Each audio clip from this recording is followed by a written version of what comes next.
अस्सलाम वालेकुम नाज़रीन, रूबी न्यूज़ के साथ मैं हूं मोहम्मद अख्तर। सबसे पहले नजर डालते हैं सुर्खियों पर। किसानों को बरखी सरबराह करने में बीआरएस मुल्क भर में सरे फहरिस्त, पार्टी की कारकर्दगी की बुनियाद पर वोट दिया जाए, बीआरएस कायदीन ने अवाम से की अपील। मजलिसी उम्मीदवारों ने मुतल्लिका हलकों में चलाई इंतखाबी मुहिम, अवाम से मुलाकात, मजलिस को वोट देने की अपील। सदर मजलिस बैरिस्टर ओवैसी ने हल्के याकुतपुरा और राजेंद्र नगर के मुख्तलिफ इलाकों में चलाई इंतखाबी मुहिम, अवाम ने मजलिसी कायदीन का किया शानदार खैर मकदम।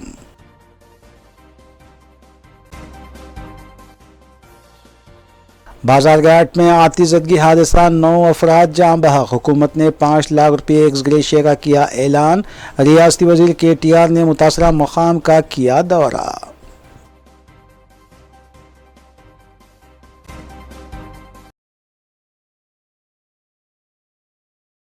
अब खबरें तफसील से।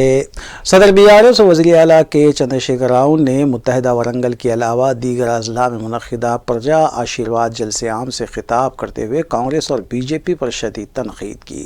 उन्होंने बताया कि कांग्रेस और बीजेपी को इंतखाबात के मौके पर अक़लियतों और SC/ST के अलावा BC तबक़ात की याद आती है, जबकि बीआरएस हुकूमत ने तेलंगाना में सिर्फ 9 सालों के दौरान अक़लियतों की तरक्की के लिए 12,000 करोड़ रुपये खर्च किए हैं, जबकि शादी मुबारक स्कीम के तहत सैकड़ों लड़कियों की शादी के लिए 1 लाख रुपये और 202 अकामती स्कूल्स भी कायम किए गए। మీరు ఆలోచించాలని చెప్పి కూడా నేను మనవి చేస్తా ఉన్నా. ఇట్లా అనేక కార్యక్రమాలు చేసుకున్నాం. అశ్వరావుపేటలో డిగ్రీ కాలేజ్ పెట్టుకున్నాం, 100 బెడెడ్ 100 పడకల ఆసుపత్రి పెట్టుకున్నాం, ఇక్కడ డయాలసిస్ సెంటర్ పెట్టుకున్నాం. వాళ్ళని కిడ్నీ వ్యాధిగ్రస్తులుంటే వాళ్ళకి దూరం పోవాల్సిన అవసరం లేదు. ఇవన్నీ కూడా చేసుకున్నాం. మెచ్చా నాగేశ్వరరావు గారు, సార్ ఒకటే ఫ్యాక్టరీ ఉంది, మాకు ఇబ్బంది అవుతా ఉంది, మరో ఫ్యాక్టరీ కావాలని చెప్తే ఇమ్మీడియట్గా ఇక్కడ అప్పారావుపేటలో మరొక ఫ్యాక్టరీ పెట్టుకున్నాం. అది 60 టన్నుల కెపాసిటీ ఉంది. ఇప్పుడు గేలలు గిట్ట మురిగిపోయే పరిస్థితి లేదు. ఆ సదుపాయం కూడా మీకు వచ్చింది. మూడవది కూడా కావాలని మీరు కోరినారు. ఇది ఉద్యాన పంటలు ఎక్కువ ఉండే ప్రాంతం, మీకు ఇక్కడ కరెంటు చాలా ముఖ్యం. గోదావరి పరివాహక ప్రాంతం కాబట్టి మీకు గ్రౌండ్ వాటర్ మీకు బాగానే ఉంటుంది, కానీ కరెంటు చాలా ముఖ్యం. కరెంటు లేకపోతే ప్రమాదం వచ్చే పరిస్థితి ఉంటుంది. తప్పకుండా బీఆర్ఎస్ ప్రభుత్వాన్ని మీరు గెలిపించండి. 24 గంటల కరెంటు ఉచితంగా కొనసాగించే బాధ్యత నాది అని చెప్పి నేను మనవి చేస్తా ఉన్నా. सदर बीआरएस और वज़ीर आला के चंद्रशेखर राव ने तेलंगाना असम्बली इंतखाबात में अपनी पार्टी उम्मीदवारों की इंतखाबी मुहिम का पीर से आगाज़ कर दिया, जबकि वो 16 रोज़ में 54 अवामी जलसे आम से खिताब करेंगे। वज़ीर आला 25 नवंबर को ग्रेटर हैदराबाद में जलसे आम से खिताब करेंगे, जबकि इख्तितामी तकरीर 28 नवंबर को अपने हल्के असम्बली गजवेल में करेंगे।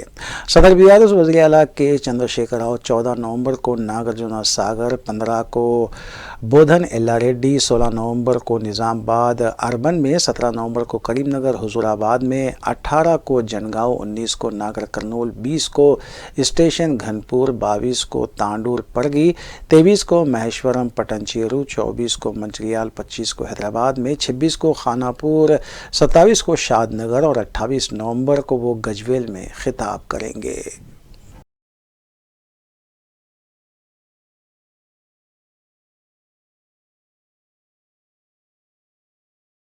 नायब सदर तेलंगाना प्रदेश कांग्रेस कमेटी जी निरंजन ने मीडिया से बात करते हुए बताया कि कांग्रेस पार्टी ने चीफ इलेक्टोरल ऑफिसर विकास राज को एक मेमोरेंडम हवाले करते हुए शिकायत दर्ज करवाई है कि आलमपुर असम्बली हल्के के बीआरएस उम्मीदवार पलवारू गांव में फ्लड असिस्टेंट की हैसियत से सरकारी मुलाजिम है और ये बात नहीं मालूम कि उन्हें सरकारी मुलाजिमत से इस्तीफ़ा उन्होंने दे दिया था या नहीं। इसके लिए कांग्रेस इलेक्शन कमीशन से मुतालबा करती है कि उनके पर्चे नामजदगी की जांच करते हुए अगर वो इस्तीफ़ा नहीं दिए हैं तो उनका पर्चे नामजदगी ज़ेर इल्तिवा रखा जाए।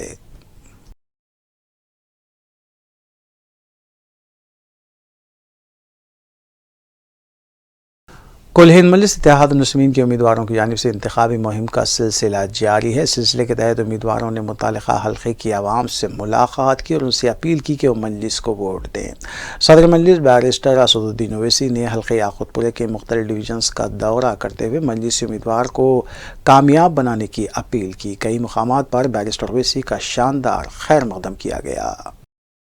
हल्के असम्बली याकूतपुरे में मजलिसी उम्मीदवार जाफर हुसैन मेराज की इंतखाबी मुहिम जारी है। सदर कुल हिंद मजलिस इत्तेहादुल मुस्लिमीन व रुकन पार्लिमान हैदराबाद बैरिस्टर असदुद्दीन ओवैसी ने हल्के के मुख्तलिफ इलाक़ों का पैदल दौरा करते हुए आवाम से अपील की कि वो मजलिस के हक़ में अपने वोट का इस्तेमाल करें।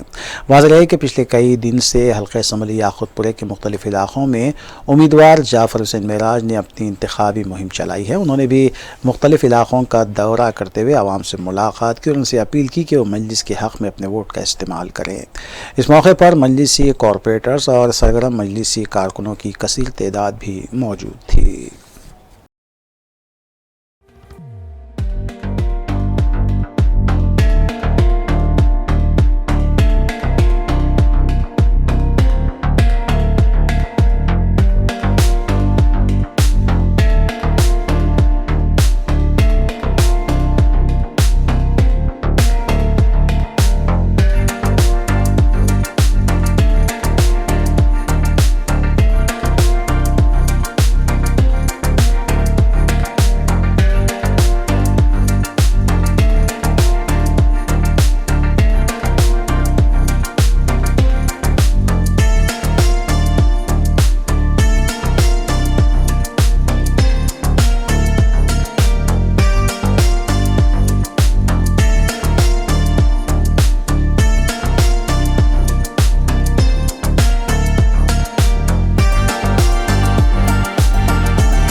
कुल हिंद मजलिस इत्तेहाद मुस्लिमीन के कायद अकबरुद्दीन ओवैसी की हल्के असम्बली चंद्रायन गुट्टे में अपनी इंतखाबी मुहिम जारी है। इस सिलसिले के तहत कायद मजलिस अकबरुद्दीन ओवैसी ने हल्के के मुख्तलिफ डिवीजन्स के कई इलाक़ों का पैदल दौरा करते हुए मुकामी आवाम से मुलाकात की और मजलिस को वोट देने की भी अपील की।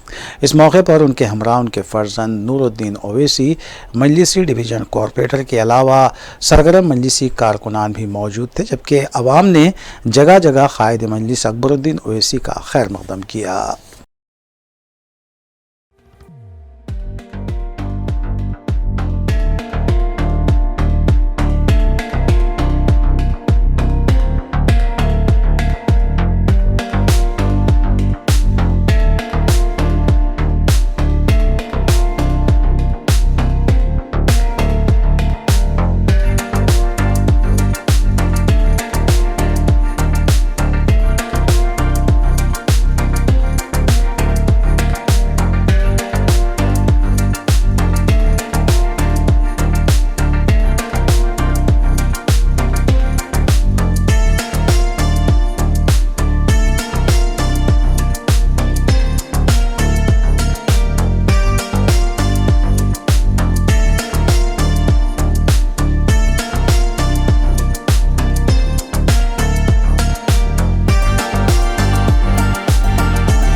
हल्का असम्बली चार मीनार में भी मजलिस उम्मीदवार मीर जुल्फ़िकार अली की जानिब से इंतखाबी मुहिम जारी है। वाज़ेह है कि कुल हिंद मजलिस इत्तेहादुल मुस्लिमीन की जानिब से असम्बली इंतखाबात में हिस्सा लेने वाले उम्मीदवारों के नामों के ऐलान के बाद से ही मुतालिका हल्कों में उम्मीदवारों ने अपने पैदल दौरों का आगाज़ कर दिया है।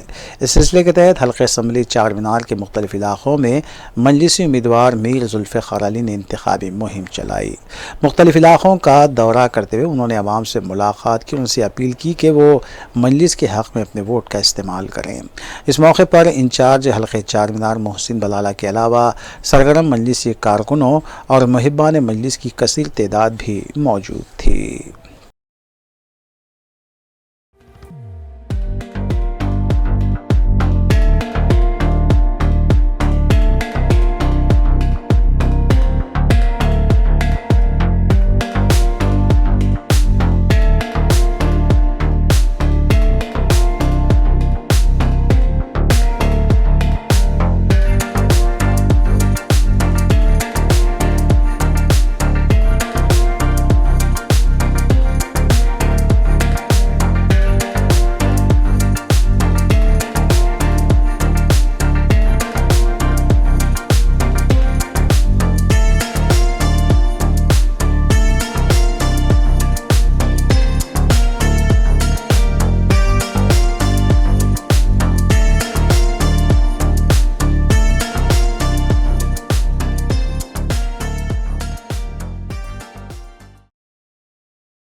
मजलिस इत्तेहादुल मुस्लिमीन की जानिब से असम्बली इंतखाबात में हिस्सा लेने वाले उम्मीदवार मुतालिका हल्कों में अपने पैदल दौरों के ज़रिए आवाम से मुलाकात करते हुए उन्हें कामयाब बनाने की भी अपील कर रहे हैं। इस सिलसिले के तहत हल्के असम्बली मलकपेट के मुख्तलिफ इलाक़ों में उम्मीदवार अहमद बलाला ने इंतखाबी मुहिम चलाई। उन्होंने मुख्तलिफ इलाक़ों का दौरा करते हुए आवाम से मुलाकात की, उनसे अपील की कि वो मजलिस के हक़ में अपने वोट का इस्तेमाल करें। इस मौके पर मजलिसी कॉरपोरेटर्स और सरगर्म मजलिसी कारकुनों की कसीर तादाद भी मौजूद थी।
हल्के असम्बली कारवान में भी मजलिसी उम्मीदवार कौसर मोहिउद्दीन की इंतखाबी मुहिम जारी है। वाज़ेह है कि कुल हिंद मजलिस इत्तेहादुल मुस्लिमीन की जानिब से असम्बली इंतखाबात में हिस्सा लेने वाले उम्मीदवार मुतालिका हल्कों में अपने पैदल दौरों के ज़रिए आवाम से मुलाकात करते हुए उन्हें कामयाब बनाने की भी अपील कर रहे हैं।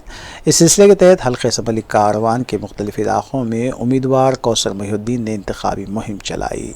उन्होंने मुख्तलिफ इलाक़ों का दौरा करते हुए आवाम से मुलाकात की और उनसे अपील की कि वो मजलिस के हक़ में अपने वोट का इस्तेमाल करें। इस मौके पर मजलिसी कॉरपोरेटर्स और सरगर्म मजलिसी कारकुनों की कसीर तादाद भी मौजूद थी।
हल्के असम्बली बहादुरपुर में भी मजलिसी उम्मीदवार मोहम्मद मुबीन की जानिब से इंतखाबी मुहिम जारी है। वाज़ेह है कि कुल हिंद मजलिस इत्तेहादुल मुस्लिमीन की जानिब से असम्बली इंतखाबात में हिस्सा लेने वाले उम्मीदवारों के नामों के ऐलान के बाद से ही मुतालिका हल्कों में उम्मीदवारों ने ग्रुप मीटिंग्स और अपने पैदल दौरों का आगाज़ कर दिया था। इस सिलसिले के तहत हल्के बहादुरपुर के मुख्तलिफ इलाक़ों में मोहम्मद मुबीन की जानिब से ग्रुप मीटिंग्स का इनेकाद अमल में लाया गया।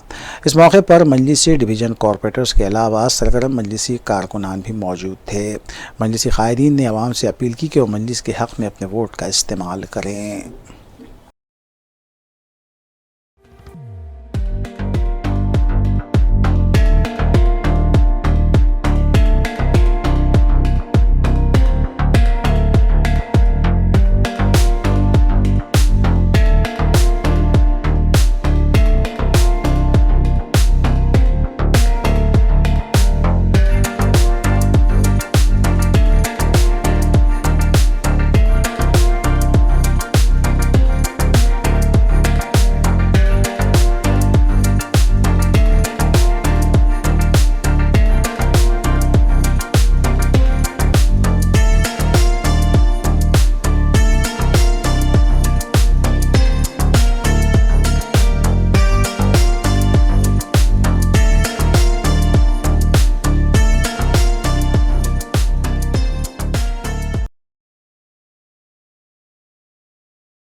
BRS कायद शेख अब्दुल्ला सोहेल ने ग्रेटर हैदराबाद के मुख्तलिफ असम्बली हल्के जात में BRS उम्मीदवारों की इंतखाबी मुहिम में हिस्सा लेते हुए कांग्रेस पार्टी पर शदीद तनकीद की। उन्होंने बताया कि कांग्रेस तेलंगाना में RSS, BJP और संघ परिवार की पॉलिसी लाना चाहती है, जिसकी मिसाल ज़िले नलगुंडे में आउटसोर्सिंग मुलाजिम शेख अनवर और उनकी वालदा के साथ कांग्रेस को काउंसलर भास्कर की ज़्यादती है। जबकि इसकी हिम्मत अफजाई करते हुए कांग्रेस रुकने पार्लियामेंट कोमट वेंकट रेड्डी की जानिब से भी मुसलमानों से मुताल्लिक़ रिमार्क्स किए गए। उन्होंने सख्त अल्फाज में इसकी मजम्मत की और पुलिस से मुतालबा किया कि वो भास्कर को हिरासत में लें। आप सबसे गुजारिश है कि इनकी हरकतों को कामयाब नहीं होने देना है। आप सबको 30 तारीख के दिन अपने अजीजों को कहना है, अपने अड़ोस पड़ोस में कहना है कि हमारा अमन का जो तेलंगाना है, केसीआर साहब जो अमन बरकरार रखने की दिन रात जो कोशिश कर रहे हैं, उसको कायम रखने के लिए आपको 30 तारीख के दिन कार के बटन को वोट देना है। और जो नलगुंडा में जो मुसलमान औरत के ऊपर आज जो कोमट रेड्डी वेंकट रेड्डी ने हाथ उठाया है, उसका जवाब आप सबको 30 तारीख के दिन देना होगा। उसको बताना होगा कि ये तेरी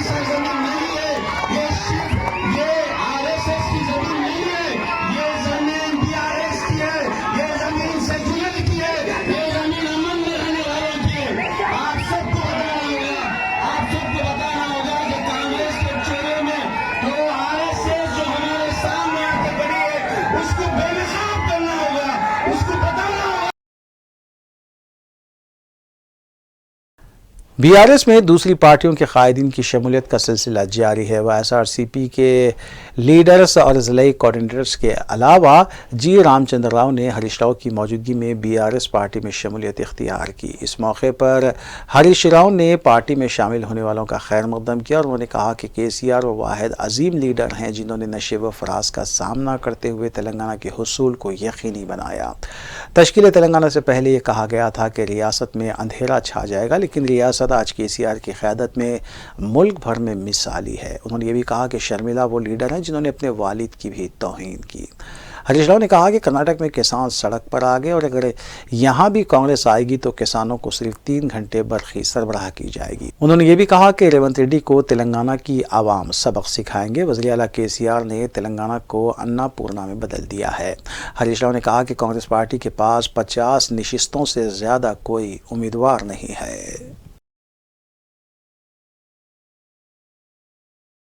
రైతులు రోడ్ల మీదకి వస్తూ ఉన్నారు.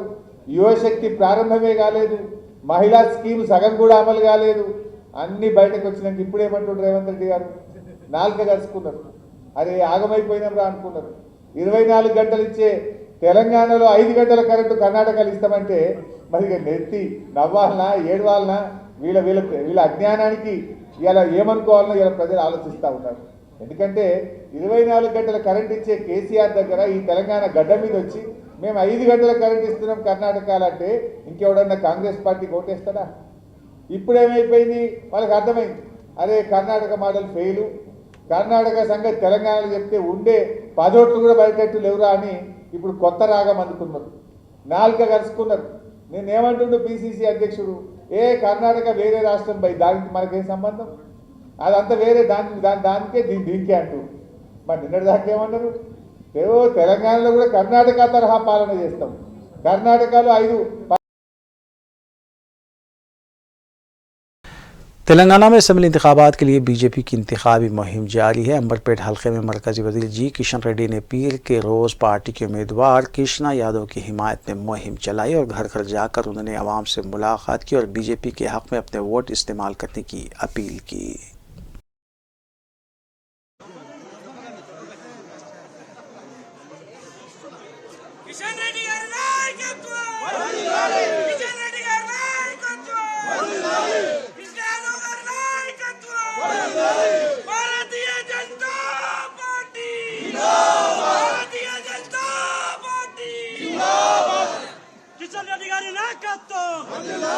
మన అంబర్పేట అసెంబ్లీ బీజేపీ అభ్యర్థి కృష్ణ యాదవ్ గారి నాయకత్వం, కమలం పువ్వు గుర్తుకే కమలం। हैदराबाद के बाबरघाट इलाके में वाक़ अपार्टमेंट के सेलर में मौजूद केमिकल गोदाम में आज सुबह लगी भयानक आग से 9 अफराद फौत हो गए। इत्तला मिलते ही 3 फायर इंजन मुकाम वाक़े पर पहुँच गए। बाज़ अफराद को बचा लिया गया है। ज़राए के मुताबिक 5 फ्लोर की इमारत में आग लग गई थी। महलूकीन में 7 साल बच्ची भी ज़ख्मी है। पहले और दूसरे फ्लोर के मकीनों की जाने गई हैं। महलूकीन की शिनाख्त 58 साल मोहम्मद आज़म, उनकी 50 साल अहलिया रेहाना सुल्ताना, 26 साल दुख्तर फ़ैज़ा सुमैन, 6 साल दुख्तर तौबा, 13 साल दुख्तर तुरूबा, 66 साल जाकिर हुसैन, 32 साल हसीबुर्रहमान और 55 साल निखत सुल्ताना की हैसियत से की गई है।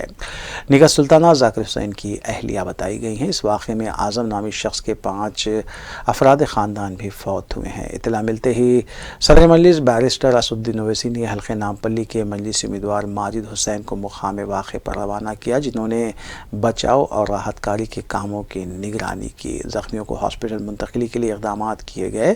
इस वाक़े से इलाके में अफरा तफरी देखी गई। मुकामी आवाम ने भी बचाव और राहतकारी के कामों में हिस्सा लिया।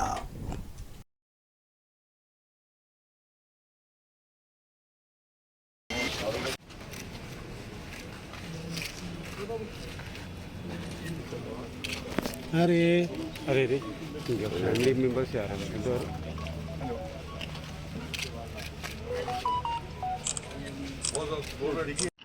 आज सुबह करीबन 9 बजे ये हादसा पेश आया और इसकी इतला जैसा फौरन मिली, मैं और हमारे मुकामी कॉर्पोरेटर साहब आरिफ भाई साहब वहां पर पहुंचे और तमाम मुकामी लोग वहाँ पर पहुँचे और वहाँ पे देखा कि बेइंतहा बड़ी आग लगी हुई है। वहाँ पे फौरी तौर पे फायर ब्रिगेड को तलब किया गया और जैसा ही आग ज़रा कम की गई, वहाँ के तमाम के महल जात के नौजवानों ने उस बिल्डिंग में घुसकर रेस्क्यू करने की पुरजोर कोशिश की। वो फर्स्ट फ्लोर के जो अफराद थे उनको निकालने में कामयाब हुए और जो फोर्थ फ्लोर के थे उन्होंने वो बाजू की बिल्डिंग पे जंप कर और फोर्थ फ्लोर से टेरेस पे आकर वो बच गए। मगर ये जो आजम भाई की फैमिली है और जो डॉक्टर जाकिर साहब की फैमिली है, ये इस हादसे का शिकार हो गए। आजम भाई के अकेले ही घर से 7 अफराद की मौत हो चुकी है और एक जो बच्चा तला है वो करीबन 60% बर्न से जूझ रहा है। जो जेर इलाज है। और आजम भाई की एक ही फैमिली में से उनकी बीवी, उनको 2 बेटियां, उनका एक बेटा और 2 मासूम बच्चियां जिनकी एक की उम्र 6 साल है और जिनकी एक की उम्र 13 साल है, ये खतरनाक हादसे का शिकार हुए हैं। यह हादसा इसलिए हुआ कि सुबह में जिस जो सलार में केमिकल भर कर रखा गया था, मुझे वहाँ के मुकामी लोगों ने कहा कि यह हाल ही में इसके ताल्लुक से कंप्लेन भी दर्ज की गई थी और उसको पुलिस महकमे को भी बताया गया था, मगर एक बड़ा नेग्लिजेंस हुआ जिसकी वजह से ये बड़ा हादसा हुआ। ऐसे ही 2 गोडाउन्स और हमने पहले ही पुलिस डिपार्टमेंट को शिनाख्त करे हैं। एक तो ये जो ओनर है वो और आगे में एक मलगी में पूरा ऐसी ही केमिकल स्टोर करे हुआ है और उसके ऊपर भी पूरा रेसिडेंशियल फ्लैट्स है। पुलिस महकमे को और कंसर्न महकमे को उसको इमीडिएटली खाली करना पड़ेगा और एक फिलखाने में भी एक गोडाउन को हमने आइडेंटिफाई किया है। ये हादसा टल सकता था अगर वो रेसिडेंशियल बिल्डिंग में ये केमिकल्स को नहीं रखा जाता। ये सीवियर नेग्लिजेंस है और एक सीवियर जिसकी वजह से पूरी एक खानदान, एक फैमिली की फैमिली खत्म हो गई। हम वो मुकाम पे पहुंचे और हमने पुरजोर कोशिश की, जितने बॉडीज हम रिट्रीव कर सके रिट्रीव किए और जब वहाँ पे निकले तो जो 6 साल की बच्ची जो हलाक हुई, जब हम उसको बाहर लेके गए वो उस वक्त वो सांस ले रही थी, मगर वो हॉस्पिटल आते आते ज़ेर इलाज में वो उनका भी इंतकाल हो गया और तलहा अभी ज़ेर इलाज है। हम उम्मीद करते हैं कि वो रिकवर हो जाएंगे। इनके एक फर्जंद है जो अकेले सऊदी में रहते हैं, वो आ रहे हैं रात में और इंशाल्लाह शाम में इन सब की तदफीन होगी इंशाल्लाह। बाजार घाट नामपल्ली असम्बली कॉन्स्टिट्यूंसी में एक बहुत ही दर्दनाक वाक़या सुबह 9 बजे पेश आया।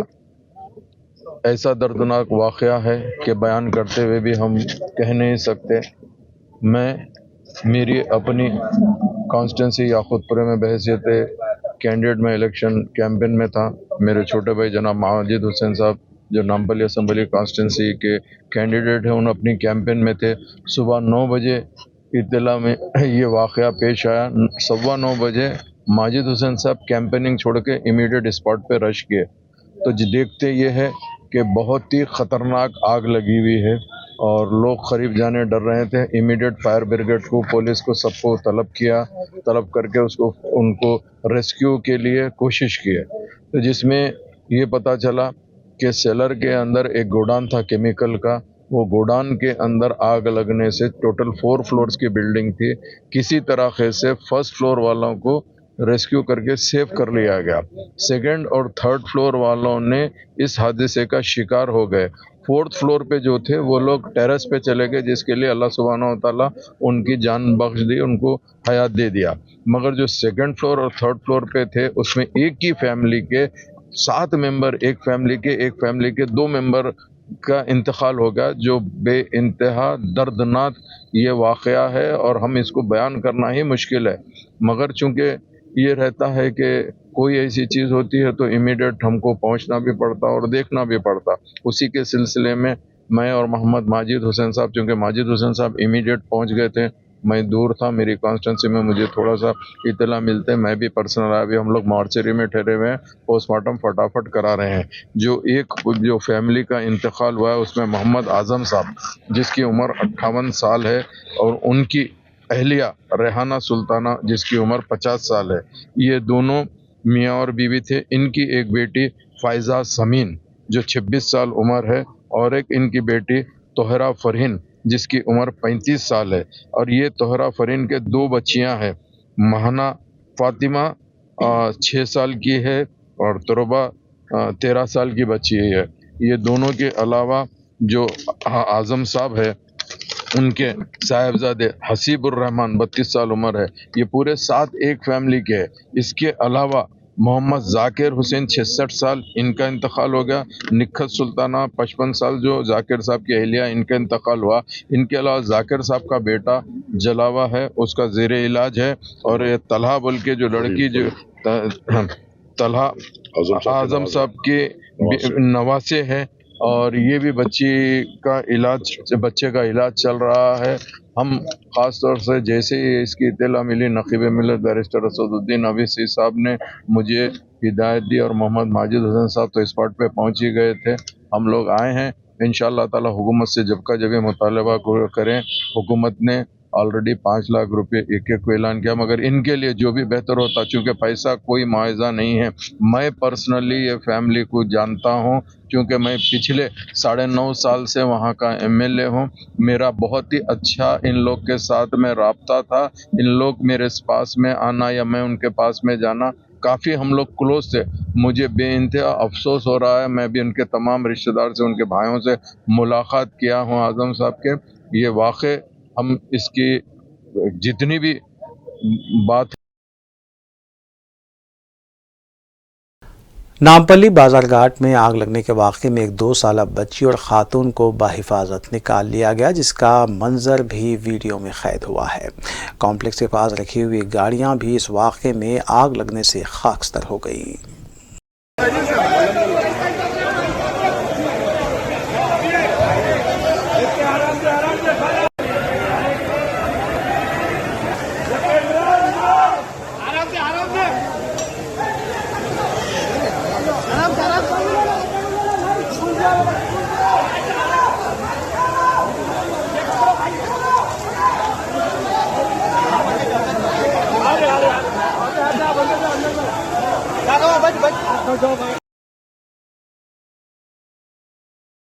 फायर सेफ्टी के अहदेदार ने 9 अमवात की तस्दीक की है। उन्होंने ये भी कहा कि मुकामी वॉचमैन ने पटाखे की वजह से आग लगने का शुबा जाहिर किया है, लेकिन इसकी तहकीकात जारी है।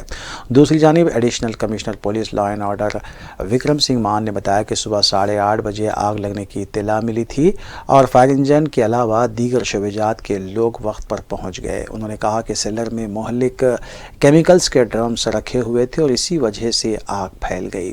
पुलिस का दावा है कि धुएं की वजह से दम घुटने से अमवात हुई है, लेकिन जलकर किसी की मौत नहीं हुई। पुलिस ने यह भी कहा कि इमारत में 60 से 70 लोग रिहाइश पजीर थे। కెమికల్స్ అన్నీ కూడా ఈ ఫైబర్ బాడీస్ చేసేదానికి వాడేటటువంటి కెమికల్స్, అందులో కొన్ని థిన్నర్స్ ఇట్లా కూడా ఉంటాయి, ఇన్ఫ్లేమబుల్ కెమికల్స్ కూడా ఉంటాయి. కాజ్ అంటే ఎట్లా స్పార్క్ వచ్చింది అనేది మాకు తెలియదు. ఇక్కడ ఉన్నటువంటి వాచ్మెన్ వాళ్ళు చెప్పేది ఈ పటాకా నుంచి వచ్చిందని చెప్తున్నారు. But whatever it is, ఇన్సిడెంట్లో మొత్తం అపార్ట్మెంట్స్ని ఖాళీ చేయించడం జరిగింది. దాంట్లో ఫైర్ డిపార్ట్మెంట్ వాళ్ళు 21 పీపుల్ని స్మోక్ మంటలు వచ్చిన తర్వాత రెస్క్యూ చేసినారు. టోటల్ 9 పీపుల్ చనిపోయినారని చెప్తున్నారు. 7 నేమ్స్ అయితే మనకున్న, మిగతా డీటెయిల్స్ రాలేదు. మొత్తం ఎన్ని ఫ్లాట్స్ ఉన్నాయి, ఎంతమంది? యాక్చువల్గా నాంపల్లి పోలీస్ వాళ్ళు చెప్పగలరు మొత్తం నేమ్స్. మొత్తం ఎన్ని ఫ్లాట్స్ ఉన్నాయి, ఎంతమంది ఇందులో జనాభా ఉంటున్నారు, ఎన్ని కుటుంబాలు ఉన్నాయి సార్? సో ఇక్కడ డ్రైవర్ కూడా ఏం చెప్పలేకపోతున్నాడు. అరౌండ్ 16 అపార్ట్మెంట్స్, చిన్న అపార్ట్మెంట్స్ ఉన్నాయి. अबव 60 ఉంటారని చెప్తున్నారు. 8:30 बजे हमारे को लोकल पुलिस को इन्फॉर्मेशन आया कि यहाँ पे इस बिल्डिंग में आग लगी है। अब आप जैसे देख सकते हो, ये बिल्डिंग पूरा जो है रेजिडेंशियल एरिया है। यहाँ ऊपर 3 स्टोरी 4 स्टोरी मकान है, सब में लोग रहते हैं यहाँ पे। और उसके ये बेसमेंट में, यहाँ पे ग्राउंड फ्लोर पे ये ड्रम्स में आग लगी बोल के इमीडिएटली पुलिस वाले यहाँ पे रीच हुए और इमीडिएटली हमने फायर डिपार्टमेंट को, GHMC, डिजास्टर मैनेजमेंट डिपार्टमेंट को, हॉस्पिटल डिपार्टमेंट को, सबको सूचित किया। इमीडिएटली सभी डिपार्टमेंट के अधिकारी यहाँ पे पहुँचे, फायर इंजन भी इमीडिएटली आए, GHMC से भी लोग इमीडिएटली आए और आग को काबू पे पा लिया गया। तो अभी तक जो इंक्वायरी हुई है, उस जानकारी हमको मिली है, उसके हिसाब से आप देख सकते हैं। नामपल्ली के बाजारघाट में आग लगने के वाक़े में हुई 9 अमवात पर वज़ीर आला के चंद्रशेखर राव ने अफसोस का इजहार किया है और हुकूमत की तरफ से महलूकीन के वरसा को 5 लाख रुपये एक्स ग्रेशिया का भी ऐलान किया गया। वज़ीर आला ने महलूकीन के पसमंदागान से इजहार ताज़ियत किया और शदीद तौर पर झुलसे हुए अफराद के इलाज के लिए अहदेदारों को खुसूसी हिदायत दी गई। दूसरी जानिब तेलंगाना के वज़ीर KT रामाराव ने आग से मुतासर अपार्टमेंट का भी मुआयना किया। इस मौके पर रियासती वज़ीर T श्रीनिवास यादव भी उनके हमरा मौजूद थे। KTR ने मीडिया से बात करते हुए इस वाक़े को बदबख्ताना करार दिया और पसमंदागान से इजहार ताज़ियत किया। उन्होंने कहा कि इस मामले की मुकम्मल तहक़ीक़ात करवाई जाएगी और जो भी इसके ज़िम्मेदार हैं उनके खिलाफ कार्रवाई की जाएगी। इसके अलावा KTR ने मुकामी अवाम से भी मुलाकात की।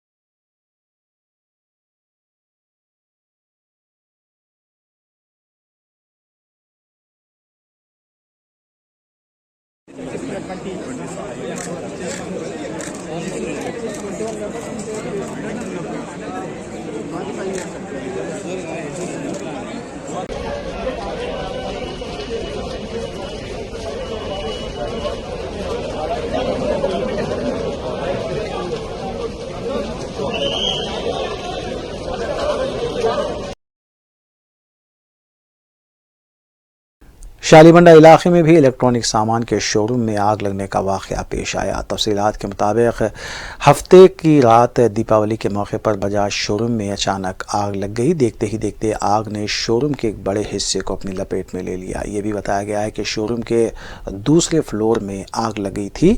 6 फायर इंजन्स ने मुकाम वाक़े पर पहुँचकर आग पर काबू पाया। ताहम इस वाक़े में किसी भी तरह का कोई जानी नुकसान नहीं हुआ। आग लगने की वजह वाज़ेह नहीं हो पाई है, जबकि DCP south zone P Sai Chaitanya और दीगर ने मुकाम वाक़े का मुआयना किया।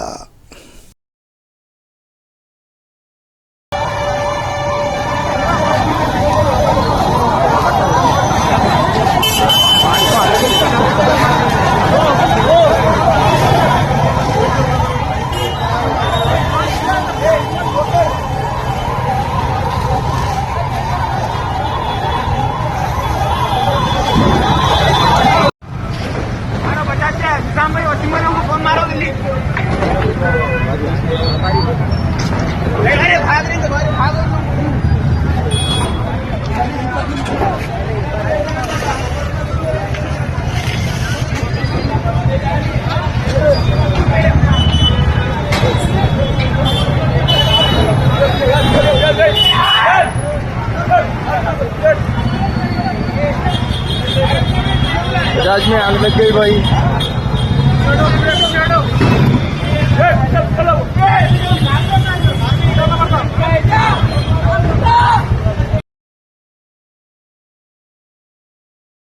दिवाली की रात आतिशबाजी के दौरान 50 से ज़ायद अफराद के झुलसने के वाक़यात पेश आए हैं। सरोजनी देवी आई हॉस्पिटल में तकरीबन 50 मरीज़ों को झुलसी हुई हालत में लाया गया था, जिनकी आंखें मुतासिर हुई थी। मुतासरीन में 15 से 17 साल की उम्र के 43 लड़के और 6 लड़कियां शामिल थी। 5 मरीज़ों को हॉस्पिटल में शरीक किया गया है, 1 का ऑपरेशन किया गया और 3 को इंतहाई निगहदाश्त में रखा गया है। रियासत के दीगर मकामात से भी आग लगने के वाक़यात की इत्तला मिली है।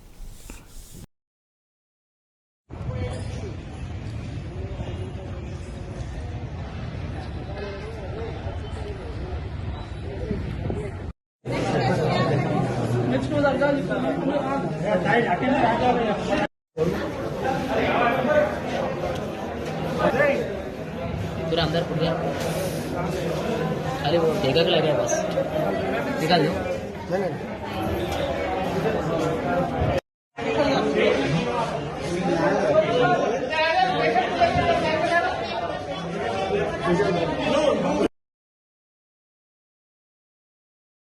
आखिर में सुर्खियां एक बार फिर।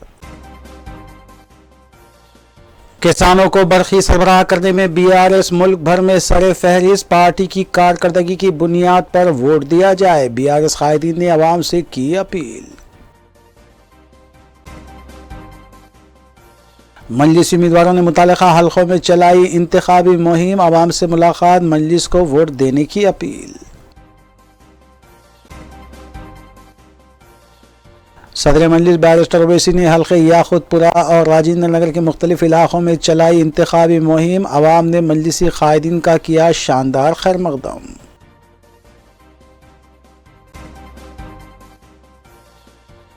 बाजारघाट में आतिशबाजी हादसा, 9 अफराद जाँ बहक। हुकूमत ने 5 लाख रुपये एक्स ग्रेशिया का किया ऐलान।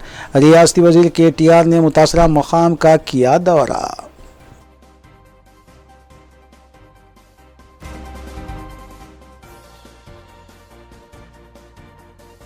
नाज़रीन, रूबी न्यूज़ की फीडबैक के लिए स्क्रीन पर दिए गए नंबर पर आप कॉल कर सकते हैं या ईमेल के ज़रिए हमें पैगाम भी भेज सकते हैं। इसी के साथ रूबी न्यूज़ यहीं इख्तिताम पज़ीर होती है। रूबी न्यूज़ की सारी टीम को दीजिए इजाज़त। अल्लाह हाफ़िज़।